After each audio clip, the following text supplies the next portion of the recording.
Tonight, Russia is celebrating after a major win on the battlefield in Ukraine. New video from the key town of Avdiivka shows Russian troops raising their country's flag just hours after Ukrainian forces were forced to retreat there. The eastern town in the Donetsk region has been the focus of intense battles between Ukrainian and Russian forces over the last decade. The defeat comes as Ukraine's forces battle a larger and better equipped Russian military, with multiple towns along the front lines now in danger of falling. You can see it right there. Let's turn to our panel of experts now. CNN Global Affairs correspondent, analyst Kimberly Dozier, and CNN contributor and former CNN Moscow bureau chief Jill Doherty. Kim, let me start with you. We were just showing this map a few moments ago. What is the significance of this city falling to Russian forces, and what might be in store next?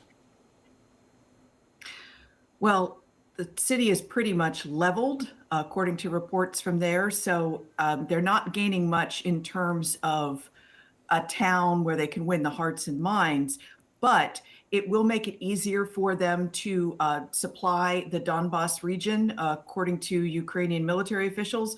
But the general who's now in charge of Ukraine, he was the guy who took so much criticism for holding on to Bakhmut for so long at such great cost in troops' lives. And right now he's gone into conservation mode, both of ammunition and of those precious boots on the ground.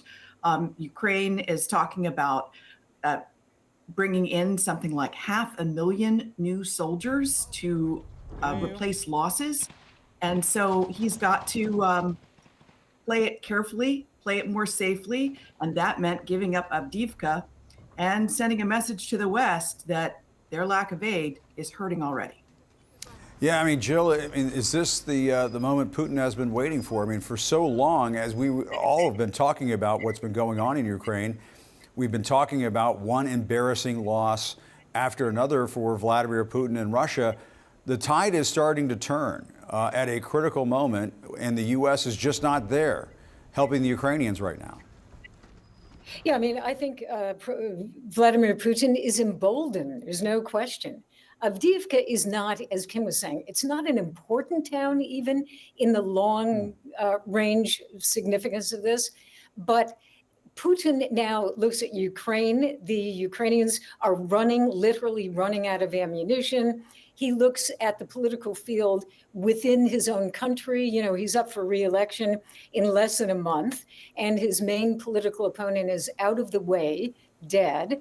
And then he looks at the U.S. Congress, which is continuing with a small group of people stopping it, not to be able to give the financial help that the Ukrainians need. So at this point, I think, you know, and judging by the video that we saw a couple of days ago, he's looking pretty happy and, again, pretty emboldened.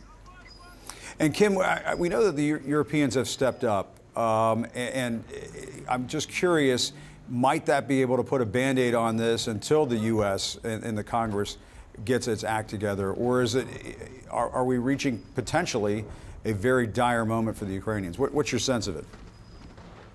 Well, here's the problem. Yes, the Europeans have stepped up. Ukraine is minting deals one-on-one with individual countries, Germany, France, the Baltic nations, all pledging amounts of support.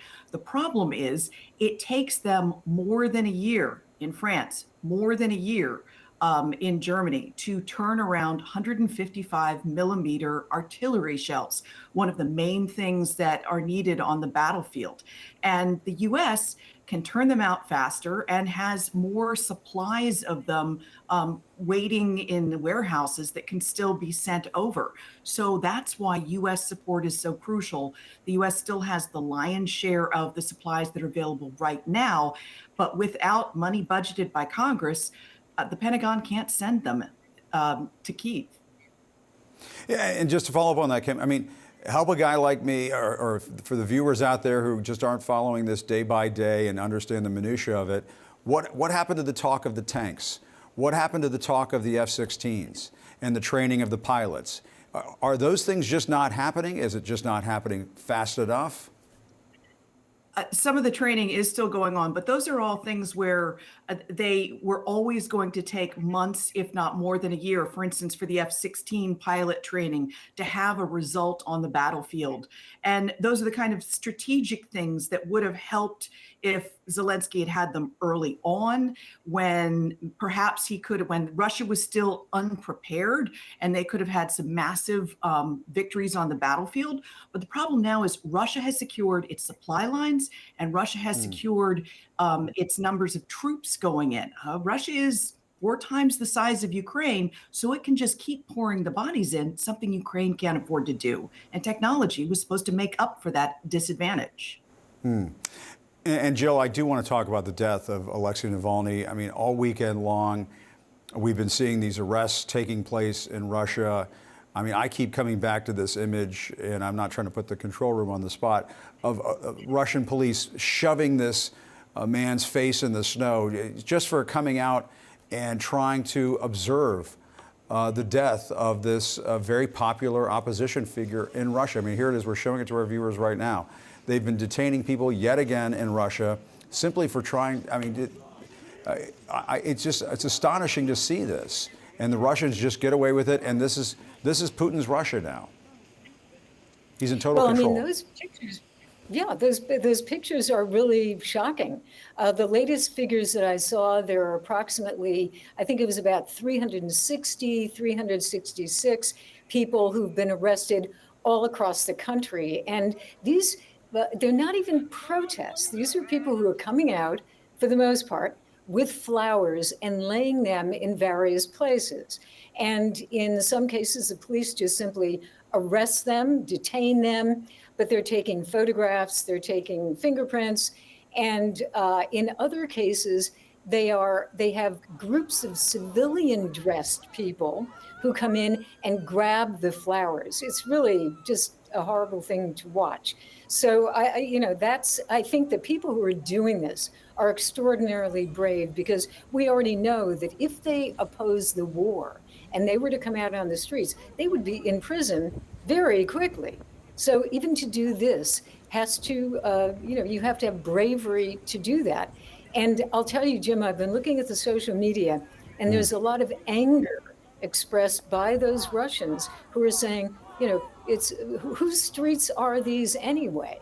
They're ours. Right. So this is a mood that I think the Kremlin might be worried about. Yeah, I just have to wonder, we're watching these images here in the United States. Do the Russians themselves, do the Russian people get to see these images and absorb what they're witnessing? Putin once again clamping down in this fashion. Just for people wanting to observe the loss of this very charismatic figure. Well, Jim, if they have VPNs, they can. And some of this is on their phones, so there are ways of seeing this, no question, because the Russians are the ones who are posting it. So they're getting the message. It's the question of whether, what can they do about it? Yeah. All right, Kim and Jill, thank you so much. Very troubling weekend on this beat. Thanks a lot for your time.